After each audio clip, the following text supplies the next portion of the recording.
This is Annapolis, and these are the midshipmen who make up the brigade of the United States Naval Academy. These are their stories, full of their laughter, their heartache, their tragedies and triumphs. The stories of the men of Annapolis.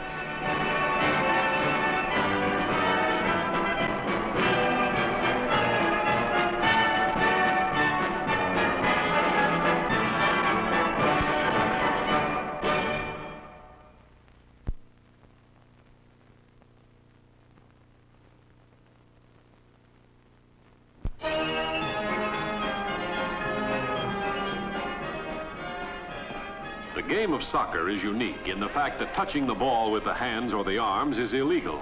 You may only use your feet and your head and your heart and the 10 other men on the team. Oh, hi, Bill. Well, how they look, Coach? For publication or off the record? Suit yourself. Well, for publication, they look a little rough. And off the record? Ooh, rougher. You know, graduation was expensive last year. Well, we still got Ed Riley.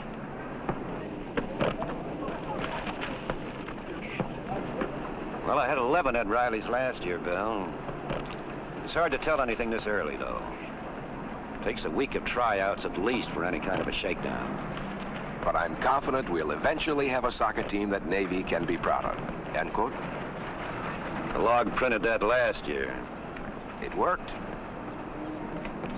Okay, Bill. Quote.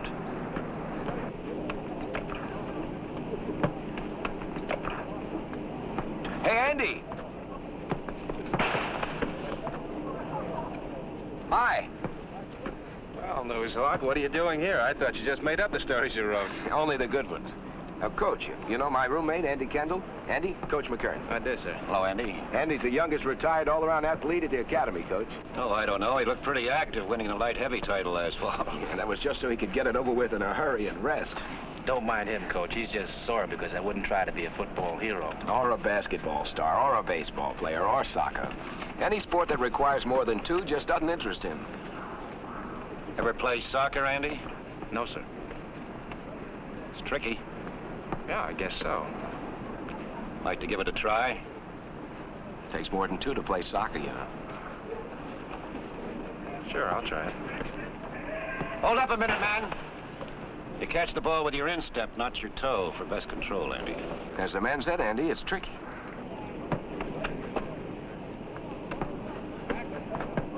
Yeah.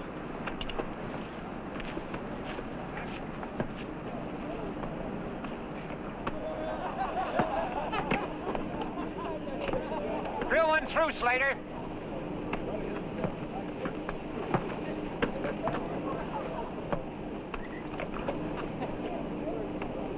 The idea is to get it past the goalie, Andy.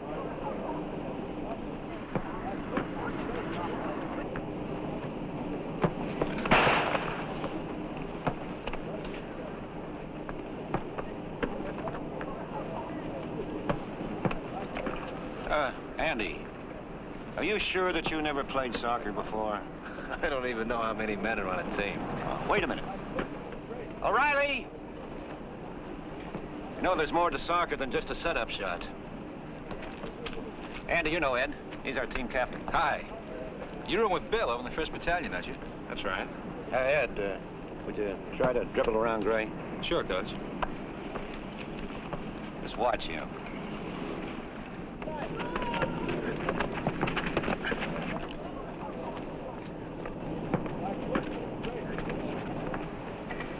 Like to try that? Not today. Well, tomorrow? Yeah, tomorrow. Bill? So long, pal. Bill, you think you'll rise to the bait? I think you'll have your job in a month, Coach.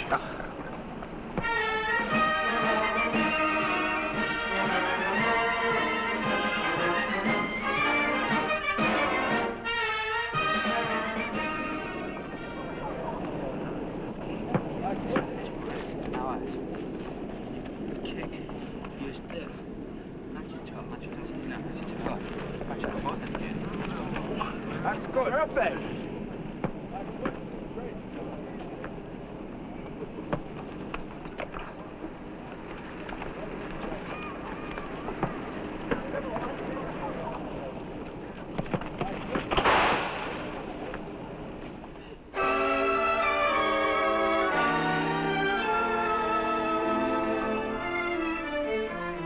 sound pretty optimistic, Bill. Is Kendall really this good? He's better. Well, now you sound pessimistic. And what's the story? Who said there was one? Well, your tone of voice, for one thing. For another? Scuttlebutt. The word's around that Andy's out to top Ed Riley as high scorer. So, what's wrong with that? Nothing. Unless he does it at the expense of the team. Who said he would? Nobody. So far. Well, I'll see you. Okay, so long. Well, greetings, gentlemen. Oh, hi, Andy. How was practice? I played the second team, whipped them. Oh, how did you do? Personally. High scorer beat Ed Riley by a goal. How much you beat the second team by? Same, goal. Some whipping. So long. What's that supposed to mean?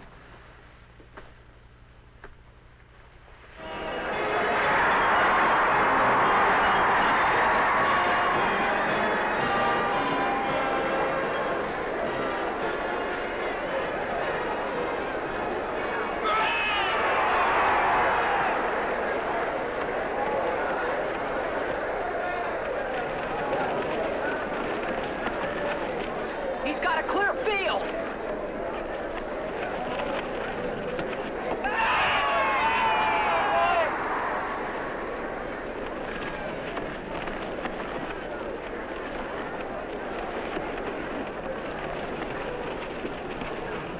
Beautiful play. On Mr. Riley's part.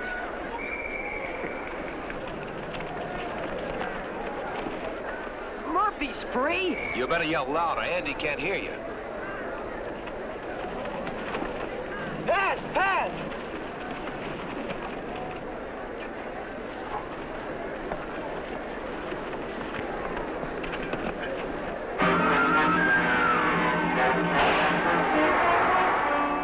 Nice going today, Andy. Thanks, Al. Better watch your step, Ed. We're liable to have a new high scorer around here. High scoring doesn't interest me. Well, it does help to win games. Yeah, sometimes. I'm not so sure I get your meaning. It's simple enough. Teamwork wins games, not individual star performances. Think you can understand that? No, not exactly. Not since it comes from the #1 star himself. Now, that's your trouble. There are no stars. Knock it off, knock it off. Riley's the captain of the team, Kendall. When you're thinking, talking, or playing soccer, he's a skipper. Now, don't forget that. Aye, aye, sir.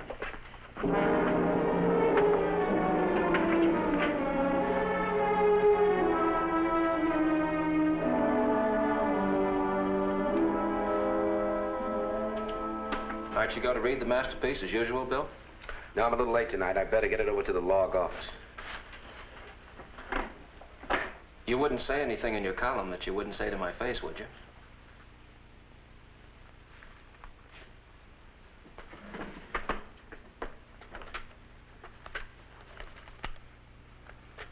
Although Navy had an easy time against a weak Cornell team, the poor past work and lack of coordination and cooperation as a team makes us wonder how well the boys will do when they come up against the real competition which lies ahead. And to be specific, is the newcomer Andy Kendall, who was high scorer, good enough to do the job alone? It seems to be his objective. It's well written, Bill. Well, is that all you got to say? Why don't you tell me that I'm a liar, that I'm all wet, that I don't know the first thing about the game? What's the matter with you, Andy? Don't you care what people are saying? Your shipmates, your classmates, your teammates? No. Well, what do you care about? Doing my best to come out on top. Fighting as hard as I know how to fight to will, and that goes all the way around, Bill. Sports, studies, anything. Now, what's the wrong with that? Suppose we'd have faced a better team today. I'd have played harder. And if your hardest wasn't good enough? Look, there can only be one winner, Bill. Yeah, or 11 losers.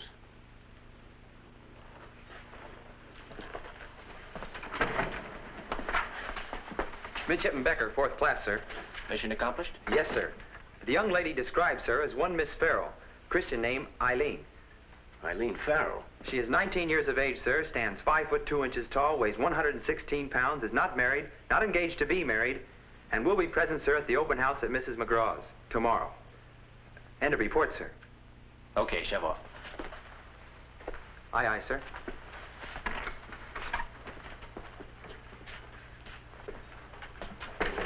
What's the connection between you and Miss Farrell?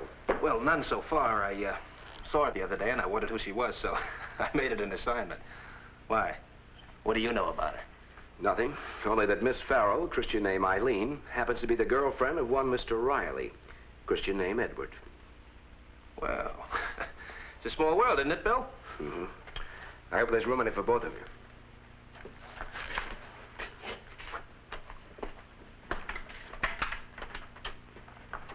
Eileen.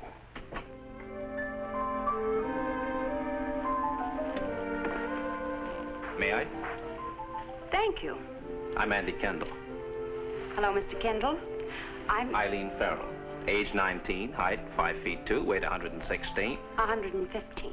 15. Unmarried, unengaged. Naval intelligence. Naval espionage.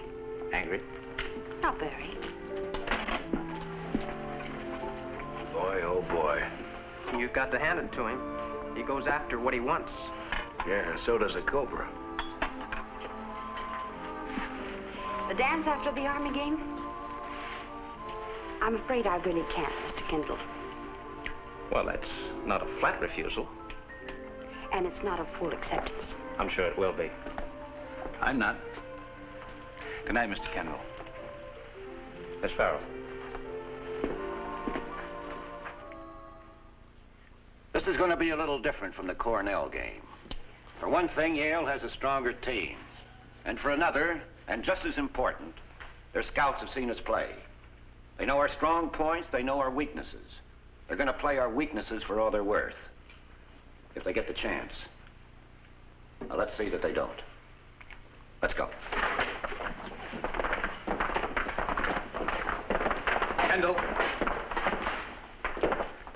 One of our weaknesses is lack of team play. We better concentrate on pass work. That may be dangerous. I understand Yale's going to concentrate on scoring.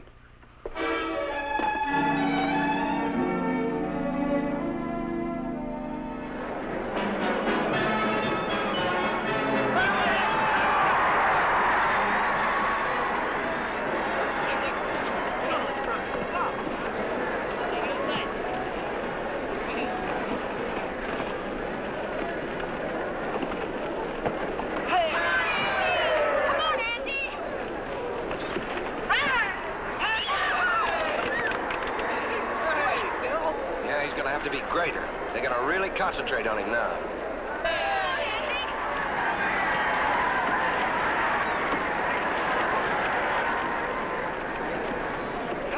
Come on, Andy!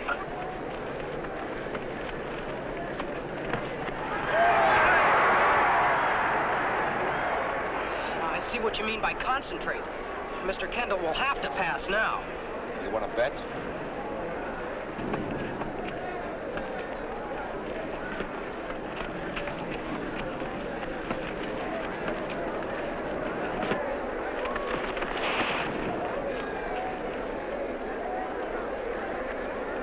Less than a minute to go. We're licked. We'd be licked if we had a year to go. Thanks to Mr. Lone Wolf Kendall. It wasn't all his fault. No, only the score.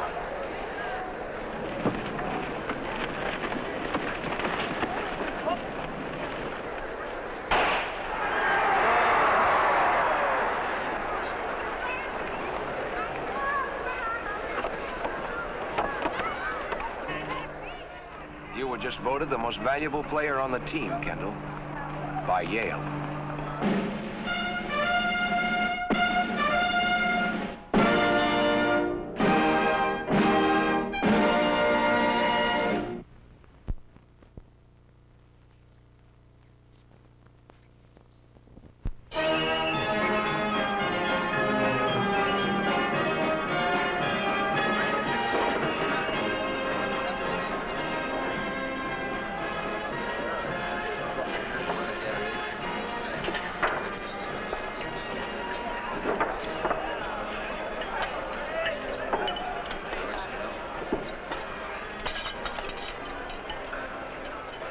What's on deck today? Scrimmage or scout practice? Pass the twins, please, Jim. Did you hear me, Mr. Riley? Yes, Mr. Kendall.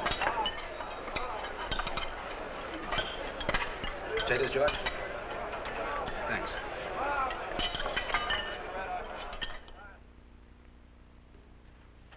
Hi, Bill. Hi.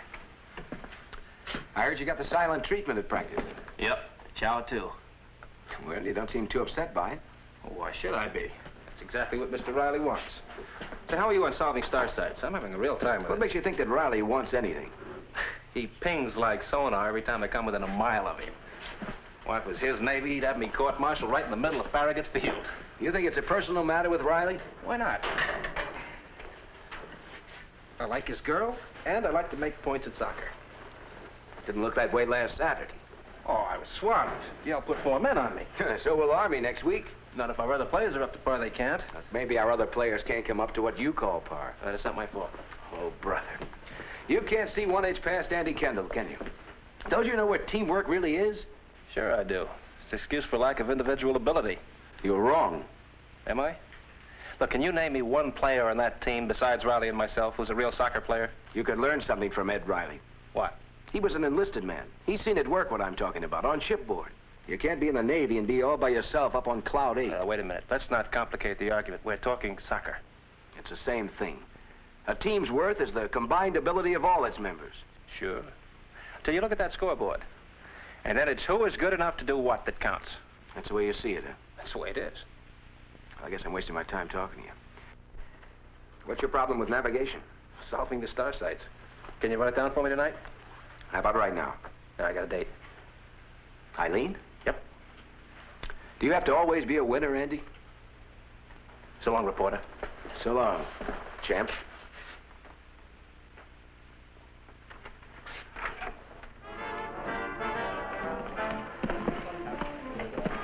Hi. Am I late?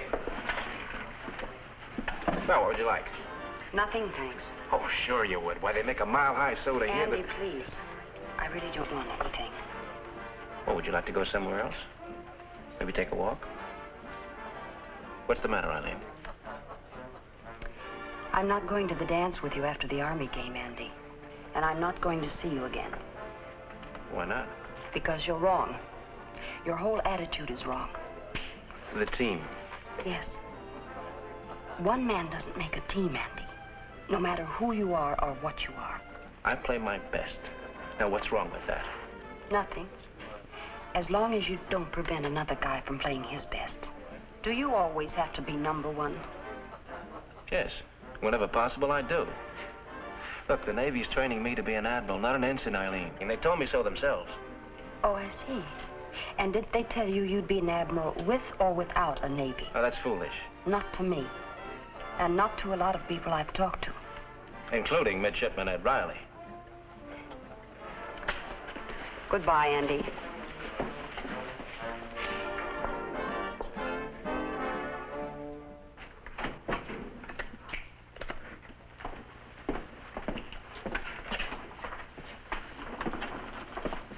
Andy, Coach wants to see you.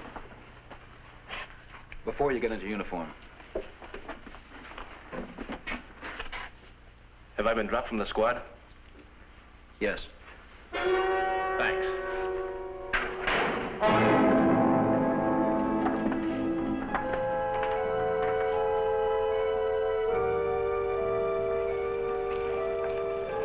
Andy!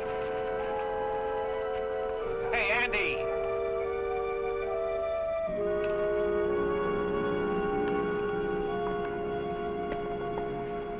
Bill, I guess he's not interested in details.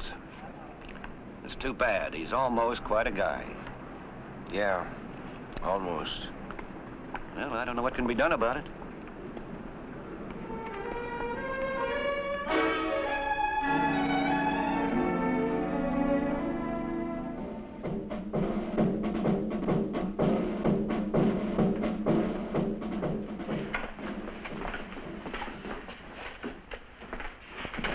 Section 113, sir. No absentees. Very well. Seat your section. Seats?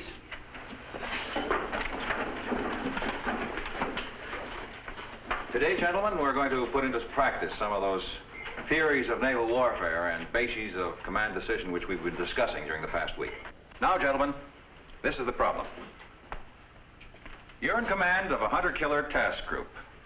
1 carrier, 8 destroyers. You're on a convoy support assignment between 2 major convoy lanes. Incoming, outgoing.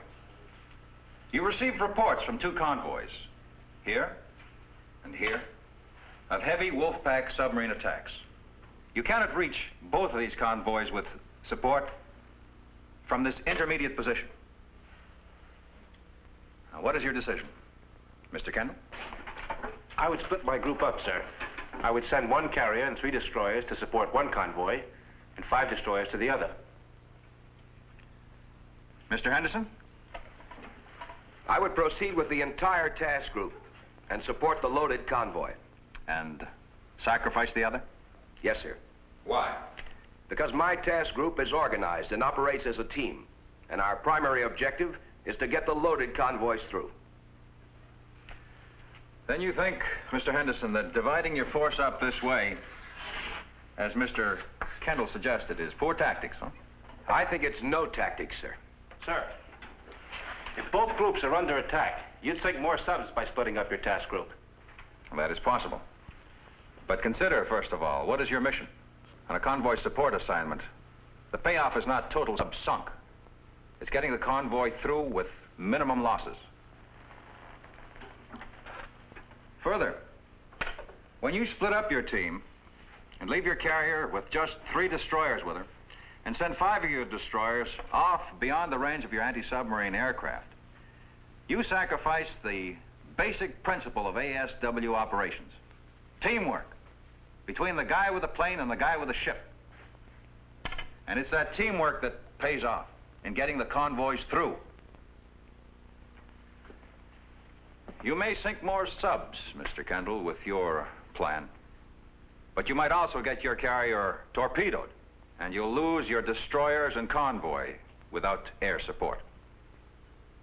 It could be a fatal mistake. Dismiss your section. Section rise. March out.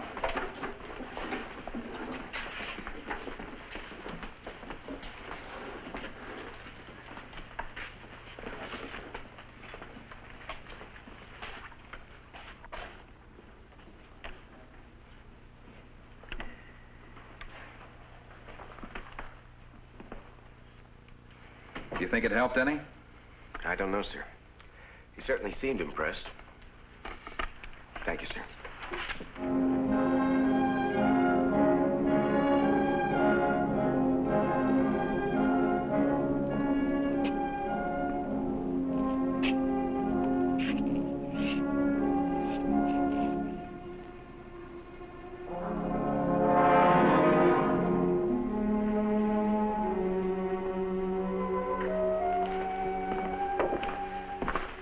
Have you got a minute, Ed?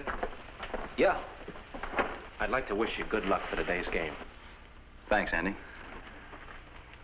I'd also like another chance to get back in the uniform, Ed. As Andy Kendall?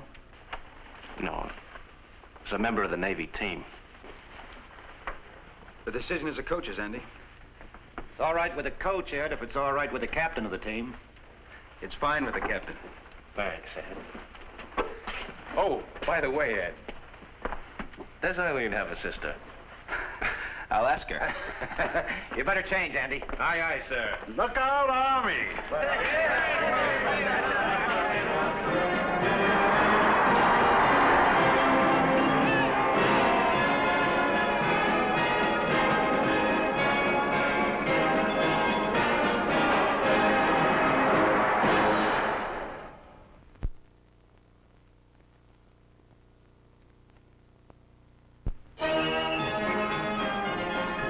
Yes, this is Annapolis, the United States Naval Academy, proud of its dignity, its history, its traditions, but most of all, proud of its men. Next week, we will bring you another story of the men of Annapolis.